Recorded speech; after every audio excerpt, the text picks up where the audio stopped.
Saudara-saudara yang dikasihi Tuhan, kebenaran hari ini bertemakan melepaskan dunia. Terkait dengan hidup beriman dalam Yesus Kristus, kita harus memahami maksud dari Efesus pasal 2 ayat 8 sampai 9. Yaitu supaya kita jangan sesat. Sebab banyak orang salah memahami maksud ayat ini. Mereka berasumsi bahwa kita tidak perlu memiliki usaha apapun untuk memiliki keselamatan. Mereka memandang bahwa usaha sekecil apapun dipahami sebagai pemberontakan terhadap kebenaran. Seakan-akan usaha itu adalah usaha untuk memiliki dan mencapai keselamatan. Sebagai akibatnya, banyak orang Kristen tidak memiliki usaha apapun untuk merespon keselamatan. Hal ini sama dengan tidak mengerjakan keselamatan dengan takut dan gentar. Jadi saudara-saudara, mereka pasti tidak pernah mengalami dan memiliki keselamatan yang Tuhan sediakan.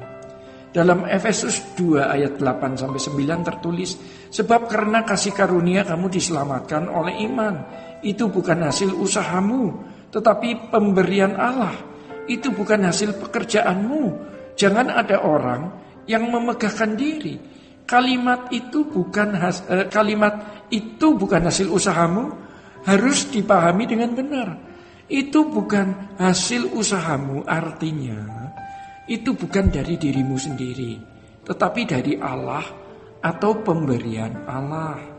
Kalimat bukan hasil usahamu dalam teks aslinya adalah kai toto au ex haimon, that not of yourself. His was not from yourself, but is the gift of God. Sedangkan kalimat bukan pekerjaanmu dalam bahasa aslinya adalah ox himon, yang artinya bukan karyamu. Itu adalah karya Tuhan Yesus di kayu salib. Hal ini dikemukakan agar orang percaya tidak membanggakan diri, seakan-akan keselamatan adalah hasil usahanya. Tanpa salib, ya saudara, tidak ada jalan keselamatan sama sekali. Kita harus benar-benar paham bahwa walaupun keselamatan adalah anugerah, bukan berarti kita cukup percaya dengan pikiran, kemudian kita dapat selamat. Justru keselamatan yang ditawarkan kepada umat pilihan membuat umat pilihan harus melepaskan segala sesuatu. Inilah barter atau inilah pertukaran yang harus dilakukan orang yang mau mengenal dan memiliki keselamatan dalam Yesus Kristus. Kalau tidak pernah melakukan barter ini, maka berarti tidak pernah memiliki keselamatan yang benar. Nah, saudara, Paulus mengatakan dalam suratnya, tetapi apa yang dahulu merupakan keuntungan bagiku, sekarang kuanggap rugi karena Kristus. Paulus mengerti sekali bahwa untuk memiliki keselamatan secara utuh harus melepaskan segala sesuatu.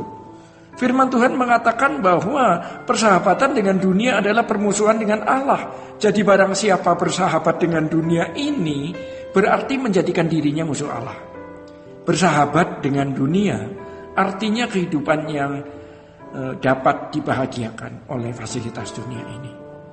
Orang percaya yang bersedia melepaskan persahabatan dengan dunia ini berarti rela tidak menikmati dunia. Jadi pada intinya seseorang tidak akan memiliki kerajaan surga tanpa melepaskan dunia. Di dunia kita hari ini pada umumnya, manusia termasuk di dalamnya sebagian besar orang Kristen terkait dengan percintaan dunia. Dengan demikian di akhir zaman semakin sulit orang diselamatkan, sebab ikatan dunia semakin kuat, bahkan sampai tidak dapat dilepaskan lagi. Dunia semakin mencengkeram, ya saudara. Nah, banyak orang Kristen hidup dengan gaya hidup anak-anak dunia, dengan segala kesenangannya, mengejar ambisi pribadi seluas-luasnya, tanpa memikirkan kepentingan Tuhan dan sesama, menghalalkan segala cara untuk memperoleh keuntungan dan menyimpan kesenangan tertentu bagi dirinya sendiri. Mereka menganggap semua hal itu wajar karena dilakukan oleh banyak orang. Malangnya, tidak ada yang mengingatkan bahwa gaya hidup seperti itu adalah gaya hidup manusia yang tidak layak bagi Tuhan.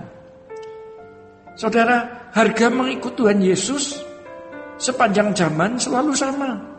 Tidak pernah menjadi kurang atau dipermudah. Kalau ada barang yang diakui sebagai asli tetapi harganya murah, pasti barang tersebut palsu.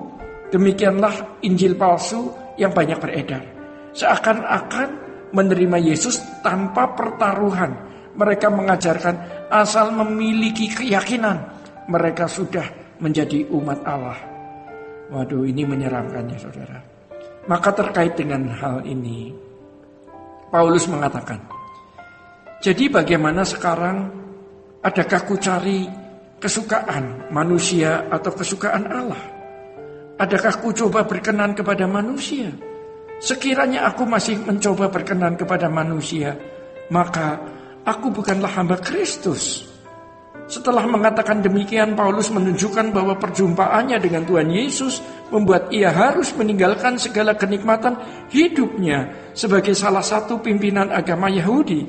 Dengan segala kehormatannya, perjumpaan dengan Yesus membuat Paulus kehilangan segala sesuatu. Hal ini juga dialami oleh semua murid Tuhan Yesus dan semua pengikutnya. Siapa yang mengikut Yesus harus melepaskan segala sesuatu. Kemudian seperti Paulus memberitakan Injil yang tidak dengan mudah diterima.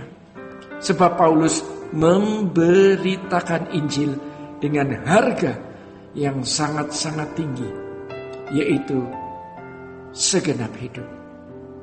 Siapkah kita untuk memberi segenap hidup bagi Tuhan? Sola Gracia.